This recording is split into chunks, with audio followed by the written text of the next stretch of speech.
Bowring ಆಸ್ಪತ್ರೆ ಗೋಡೆ ಕುಸಿತ ಪ್ರಕರಣದ ಬಗ್ಗೆ ಮಾಜಿ ಪ್ರಧಾನಿ ಎಚ್.ಡಿ. ದೇವೇಗೌಡರು ಸಾರ್ವಜನಿಕರು ಎಚ್ಚರಿಕೆ ವಹಿಸೋಕೆ ಮನವಿ ಮಾಡಿಕೊಂಡರು. ಮಳೆಯಿಂದ ಜನರು ಮೃತಪಟ್ಟಿರುವುದು ದುರದೃಷ್ಟಕರ ಘಟನೆ, ನನಗೆ ಅತ್ಯಂತ ನೋವನ್ನ ತಂದಿದೆ ಅಂತ ಹೇಳಿದ್ದಾರೆ. ಕೇಂದ್ರ ಸಚಿವ ಎಚ್.ಡಿ. ಕುಮಾರಸ್ವಾಮಿ ಎಕ್ಸ್ನಲ್ಲಿ ಪೋಸ್ಟ್ ಮಾಡಿದ್ದು, ಮಳೆ ನಿರ್ವಹಣೆ ಕಟ್ಟೆಚ್ಚರ ಎಂದರೆ ನಿರಂತರ ಪ್ರಕ್ರಿಯೆ, ಆದರೆ ಇಲ್ಲಿ ಯುದ್ಧ ಕಾಲದಲ್ಲಿ ಶಸ್ತ್ರಾಭ್ಯಾಸ ನಡೀತಿದೆ ಅಂತ ಸರ್ಕಾರದ ವಿರುದ್ಧ ಕೇಂದ್ರ ಸಚಿವ ಎಚ್.ಡಿ. ಕುಮಾರಸ್ವಾಮಿ ತಮ್ಮ ಅಸಮಾಧಾನ ವ್ಯಕ್ತಪಡಿಸಿದ್ದಾರೆ. ಬಿಜೆಪಿಯ ರಾಜ್ಯಾಧ್ಯಕ್ಷ ಬಿವೈ ವಿಜಯೇಂದ್ರ ಸೂಕ್ತ ನಿರ್ವಹಣೆ ಇಲ್ಲದೆ ಹಳೆಯ ಗೋಡೆ ಮಳೆಯಿಂದಾಗಿ ಕುಸಿದು ಬಿದ್ದಿದೆ, ಈ ದುರ್ಘಟನೆಗೆ ಕಾರಣ ಅಂತ ಹೇಳಿದ್ದಾರೆ. ರಾಜಧಾನಿ ಬೆಂಗಳೂರಿನಲ್ಲೇ ಈ ಪಾಡಾದ್ರೆ ಉಳಿದ ಕಡೆ ಗತಿ ಏನು ಅಂತ ಪ್ರಶ್ನೆಯನ್ನ ಮಾಡಿದ್ರು.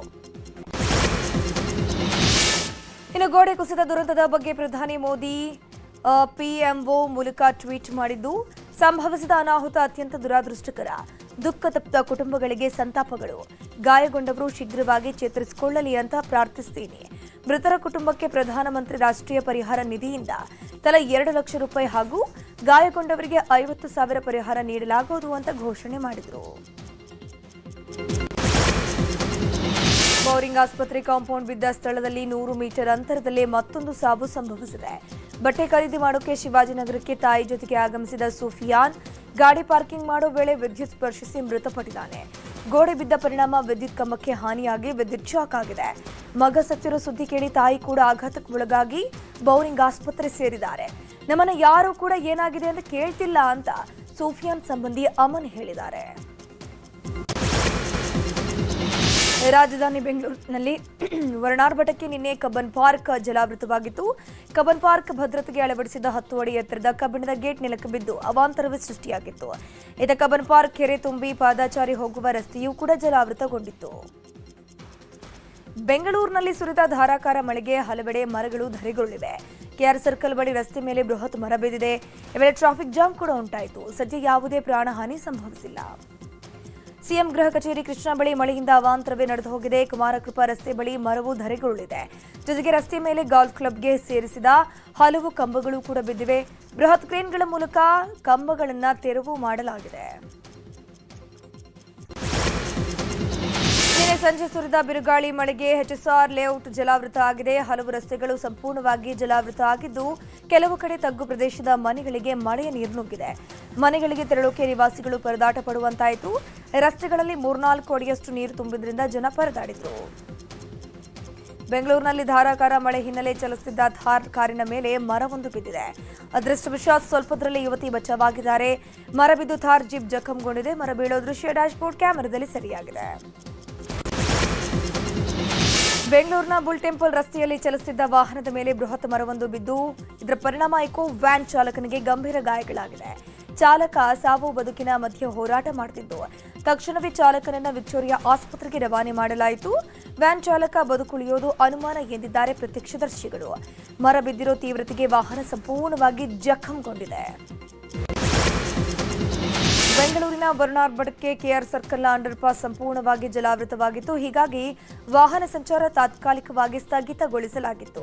ನಂತರ ಪೊಲೀಸರು ಸ್ಥಳದಲ್ಲೇ ಬೀಡು ಬಿಟ್ಟಿದ್ರು. ಬ್ಯಾರಿಕೇಡ್ ಹಾಕಿ ಯಾವುದೇ ಅನಾಹುತ ಸಂಭವಿಸದಂತೆ ಮುಂಜಾಗ್ರತೆ ಕ್ರಮ ಕೈಗೊಂಡಿದ್ರು. ಜಯನಗರದಲ್ಲಿರುವ ಶಾಪಿಂಗ್ ಕಾಂಪ್ಲೆಕ್ಸ್ಗೂ ಮಳೆ ನೀರು ನುಗ್ಗಿತ್ತು. ಅಂಗಡಿ ಮಾಲೀಕರು ತಮ್ಮ ವಸ್ತುಗಳ ರಕ್ಷಣೆಗಾಗಿ ಪರದಾಡಿದ್ರು. ಇನ್ನು ಶಾಪಿಂಗ್ ಮಾಡೋಕೆ ಬಂದಿದ್ದ ಗ್ರಾಹಕರು ಕೂಡ ಮಳೆ ನೀರು ನುಗ್ಗಿದ್ರಿಂದ ಸಂಕಷ್ಟಕ್ಕೆ ಸಿಕ್ಕಾಕೊಂಡ್ರು.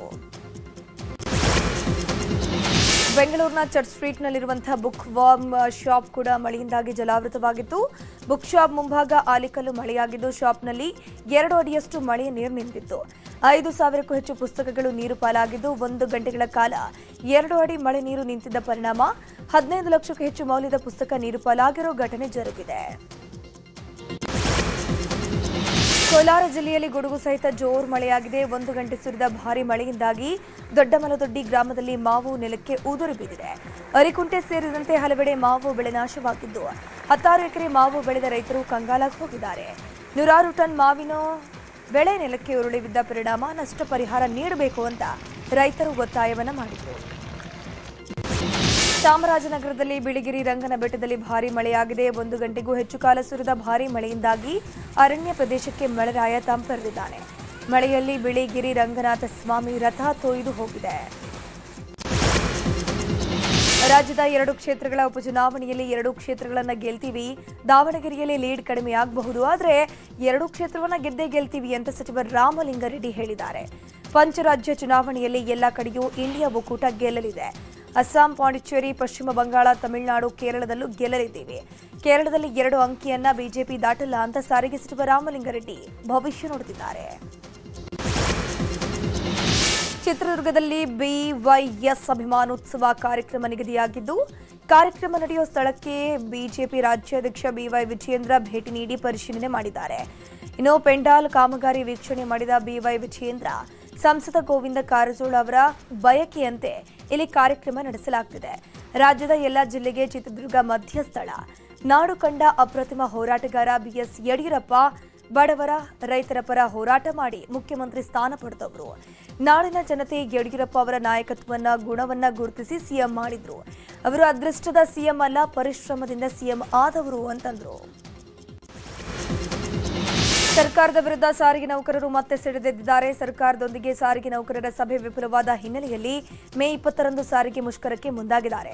ಮೇ 20ರಂದು 4 ಸಾರಿಗೆ ನಿಗಮಗಳ ಬಸ್ಗಳು ರೋಡ್ಗೆ ಇಳಿಸದೆ ಅನಿರ್ದಿಷ್ಟಾವಧಿ ಮುಷ್ಕರಕ್ಕೆ ನಿರ್ಧರಿಸಿದ್ದಾರೆ.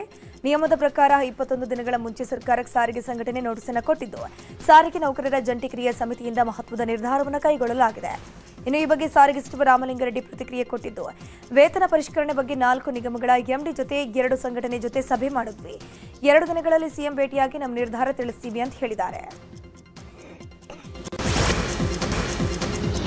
ಹುಬ್ಬಳ್ಳಿ ನೇಹಾ ಕೊಲೆ ಪ್ರಕರಣ ಸಂಬಂಧ ಕೊಲೆ ಆರೋಪಿ ಫಯಾಜ್ ಬೇಲ್ ಅರ್ಜಿ ತಿರಸ್ಕೃತವಾಗಿದೆ. ಹುಬ್ಬಳ್ಳಿಯ 1ನೇ ಹೆಚ್ಚುವರಿ ಜಿಲ್ಲಾ ಸತ್ರ ನ್ಯಾಯಾಲಯದಿಂದ ತಿರಸ್ಕೃತವಾಗಿದ್ದು, 5ನೇ ಬಾರಿಗೆ ಆರೋಪಿ ಜಾಮೀನು ಕೋರಿ ಅರ್ಜಿಯನ್ನು ಸಲ್ಲಿಕೆ ಮಾಡಿದ್ದ. ಆದರೆ 2 ಬಾರಿ ಧಾರವಾಡ ಹೈಕೋರ್ಟ್ನಲ್ಲಿ ತಿರಸ್ಕೃತವಾಗಿ 3 ಬಾರಿ ಜಿಲ್ಲಾ ನ್ಯಾಯಾಲಯದಲ್ಲಿ ತಿರಸ್ಕೃತವಾಗಿತ್ತು.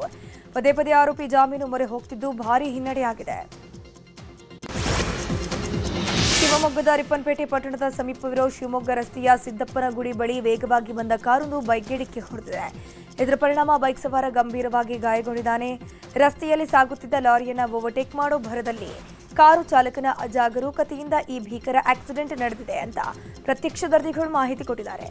ಗಾಯಗೊಂಡ ಯುವಕರನ್ನ ಹೊನ್ನಾಳಿ ತಾಲೂಕು ಸಮೀಪದ ಕುಂದೂರು ಗ್ರಾಮದ ನಿವಾಸಿ ಪ್ರದೀಪ್ ಅಂತ ಗುರುತಿಸಲಾಗಿದೆ. ದಕ್ಷಿಣ ಕನ್ನಡ ಜಿಲ್ಲೆ ಸುಳ್ಯದಲ್ಲಿ ಸರ್ಕಾರಿ ಆಂಬ್ಯುಲೆನ್ಸ್ ಚಾಲಕನಾಗಿ ಕೆಲಸ ಮಾಡುತ್ತಿದ್ದ 45 ವರ್ಷದ ಮಾಧವ್ ಹೃದಯಾಘಾತದಿಂದ ಸಾವನ್ನಪ್ಪಿದ್ದಾರೆ. ಕಣಿಯೂರಿನಲ್ಲಿರುವಂತಹ ತಮ್ಮ ಮನೆಯಲ್ಲಿ ಇದ್ದಂತಹ ವೇಳೆ ಅವಘಡ ನಡೆದು ಹೋಗಿದೆ. ತಕ್ಷಣವೇ ಅವರನ್ನ ಸುಳ್ಯದ ಸರ್ಕಾರಿ ಆಸ್ಪತ್ರೆಗೆ ಸಾಗಿಸಿದ್ರು. ದಾರಿ ಮಧ್ಯೆಯೇ ನಿಧನರಾಗಿದ್ದಾರೆ. ನಿಧನ ಹೊಂದಿದ ಆಂಬ್ಯುಲೆನ್ಸ್ ಚಾಲಕನಿಗೆ ಗೌರವ ಸೂಚಿಸುವ ನಿಟ್ಟಿನಲ್ಲಿ ಮೃತರ ಪಾರ್ಥಿವ ಶರೀರದ ಮೆರವಣಿಗೆಯಲ್ಲಿ ಹಲವು ಆಂಬ್ಯುಲೆನ್ಸ್ ಚಾಲಕರು ತಮ್ಮ ವಾಹನಗಳ ಜೊತೆಗೆ ಭಾಗಿಯಾಗಿದ್ದರು. ವಿಜಯಪುರ ಜಿಲ್ಲೆಯಲ್ಲಿ ಬೃಹತ್ ರೈತ ಜಾಗೃತಿ ಸಮಾವೇಶ ಮಾಡೋಕೆ ರೈತ ಮುಖಂಡರು ಸಜ್ಜಾಗಿದ್ದಾರೆ. ಈ ಬಗ್ಗೆ ಕರ್ನಾಟಕ ರಾಜ್ಯ ರೈತ ಹಾಗೂ ಹಸಿರು ಸೇನೆ ಮಾಹಿತಿಯನ್ನು ಕೊಟ್ಟಿರೋದು. ಯಾದಗಿರಿಯಿಂದ ಸುಮಾರು 500ಕ್ಕೂ ಹೆಚ್ಚು ಜನರು ಈ ಸಮಾವೇಶದಲ್ಲಿ ಭಾಗಿಯಾಗ್ತಾರೆ. ರೈತರ ವಿವಿಧ ಬೇಡಿಕೆಗಳಿಗೆ ಆಗ್ರಹಿಸಿ ನಡೆಯುತ್ತಿರುವ ಸಮಾವೇಶಕ್ಕೆ ಎಲ್ಲ ರೈತರು ಭಾಗಿಯಾಗಬೇಕು ಅಂತ ರೈತ ಮುಖಂಡರು ಮನವಿಯನ್ನು ಮಾಡಿಕೊಂಡರು. ಕೊಪ್ಪಳದ ಆದಿಪರಾಶಕ್ತಿ ಹುಲಿಗೆಯ ಶ್ರೀ ಹುಲಿಗೆಮ್ಮ ದೇವಿಯ ಜಾತ್ರೆಯ ಮೇ 10ರಿಂದ 15ರವರೆಗೂ ನಡೆಯಲಿದೆ. ಕಳೆದ ಬಾರಿ ಹುಲಿಗೆಯ ಜಾತ್ರೆಗೆ ಸುಮಾರು 28 ಲಕ್ಷ ಜನ ಬಂದಿದ್ರು. ಈ ಬಾರಿ 35 ಲಕ್ಷ ಜನ ಭಕ್ತರು ಬರೋ ಸಾಧ್ಯತೆ ಇದೆ. ಜಾತ್ರೆಯ ಹಿನ್ನೆಲೆಯಲ್ಲಿ ಜಿಲ್ಲಾಡಳಿತದಿಂದ ಸಕಲ ರೀತಿಯ ಸಿದ್ಧತೆಯನ್ನ ಮಾಡಿಕೊಳ್ಳಲಾಗಿದೆ. ಪಾರ್ಕಿಂಗ್ ವ್ಯವಸ್ಥೆ, ನಿತ್ಯ ದಾಸೋಹ ವ್ಯವಸ್ಥೆ, ಸ್ವಚ್ಛತೆಗೆ ಆದ್ಯತೆ ನೀಡಲಾಗುತ್ತಿದೆ. ಸಿಸಿಟಿವಿ ಕಣ್ಗಾವಲು ಮಾಡಲಾಗಿದ್ದು, ಯಾವುದೇ ಅಹಿತಕರ ಘಟನೆ ನಡೆಯದಂತೆ ಕ್ರಮ ವಹಿಸಲಾಗಿದೆ ಅಂತ ಸಂಸದ ರಾಜಶೇಖರ್ ಹಿಟ್ನಾಳ್ ತಿಳಿಸಿದರು. ಮುಂಬೈನ ವಾಂಖೆಡೆ ಸ್ಟೇಡಿಯಂನಲ್ಲಿ ನಡೆದ ಪಂದ್ಯದಲ್ಲಿ ಸನ್ರೈಸರ್ಸ್ ವಿರುದ್ಧ ಮುಂಬೈ ಇಂಡಿಯನ್ಸ್ ಸೋತಿದೆ. ಟಾಸ್ ಗೆದ್ದು ಫಸ್ಟ್ ಬ್ಯಾಟಿಂಗ್ ಮಾಡಿದ ಮುಂಬೈ 20 ಓವರ್ಗಳಲ್ಲಿ 5 ವಿಕೆಟ್ ನಷ್ಟಕ್ಕೆ 243 ರನ್ ಗಳಿಸಿತು. ಮುಂಬೈ ಪರ ರಿಕಲ್ಟನ್ ಸೆಂಚುರಿ ಸಿಡಿಸಿದ್ರು. ಈ ಗುರಿ ಬೆನ್ನತ್ತಿದ ಸನ್ರೈಸರ್ಸ್ ಅಭಿಷೇಕ್ ಹಾಗೂ ಟ್ರಾವಿಸ್ ಹೆಡ್ ಅವರ 129 ರನ್ಗಳ ಜೊತೆಯಾಟದ ನೆರವಿನಿಂದ 4 ವಿಕೆಟ್ ನಷ್ಟಕ್ಕೆ 18.4 ಓವರ್ನಲ್ಲಿ ಗೆಲುವು ಸಾಧಿಸಿತು. ಈ ಬಾರಿ ಐಪಿಎಲ್ನಲ್ಲಿ ಅಮೋಘ ಪ್ರದರ್ಶನ ನೀಡುತ್ತಿರುವ ಆರ್ಸಿಬಿ ನಂಬರ್ 1 ಸ್ಥಾನದ ಮೇಲೆ ಕಣ್ಣಿಟ್ಟಿದೆ. ಇಂದು ಬೆಂಗಳೂರು ರಾಯಲ್ ಚಾಲೆಂಜರ್ಸ್ ಮತ್ತು ಗುಜರಾತ್ ಟೈಟನ್ಸ್ ಸೆಣಸಾಡುತ್ತದೆ. ಅಹಮದಾಬಾದ್ನ ಮೋದಿ ಸ್ಟೇಡಿಯಂನಲ್ಲಿ ಪಂದ್ಯ ನಡೆಯಲಿದೆ. ಇಂದಿನ ಪಂದ್ಯ ಗೆದ್ದರೆ ಆರ್ಸಿಬಿ ತನ್ನ ಪ್ಲೇ ಆಫ್ ಸ್ಥಾನವನ್ನು ಬಹುತೇಕ ಖಾತ್ರಿ ಪಡಿಸೋದ್ರಲ್ಲಿ ಅದರ ಜೊತೆಗೆ ಅಗ್ರಸ್ಥಾನಕ್ಕೂ ಏರುತ್ತೆ.